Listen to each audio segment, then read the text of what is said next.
જો અમે આઝાદભાઈ અમે નીચે જશે. આવો આઝાદભાઈ. દોસ્તો હવે હું તમને દેખાડું.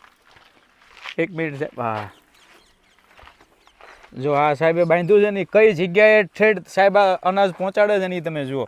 આ ડોલ આખી ભરેલી છે, એક નીચે દોરી બાંધી છે, એનો હું ઉપયોગ કરશે એ તમે જોજો. અને નીચે આ અનાજ જોઈ શકો છો. સાહેબે અગાઉ પણ ઘણું બધું નાખેલું છે, આ તમે જુઓ.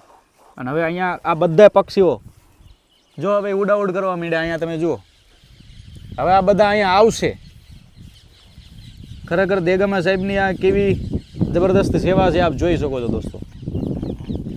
જો આઝાદભાઈ નીચે પહોંચવા આવ્યો. હા, હવે એ બીજી દોરી છે ને, આ બીજી દોરી ખેંચું બરાબર, એટલે ડોલ ખાલી થઈ જાય. એ હા લે ખાલી થઈ ગઈ. હા દોસ્તો તમે જુઓ.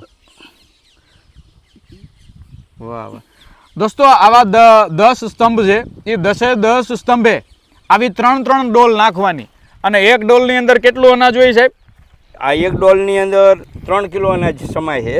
3 કિલો? હા, એટલે 9 કિલો એક સ્તંભે નાખવાની. વાહ ભાઈ વાહ.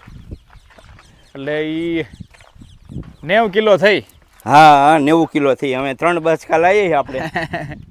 એટલે 150 કિલો અનાજ આવ્યું છે. હા, એટલે આપણે એનું ડિસ્ટ્રીબ્યુશન કરી નાખી. બરાબર.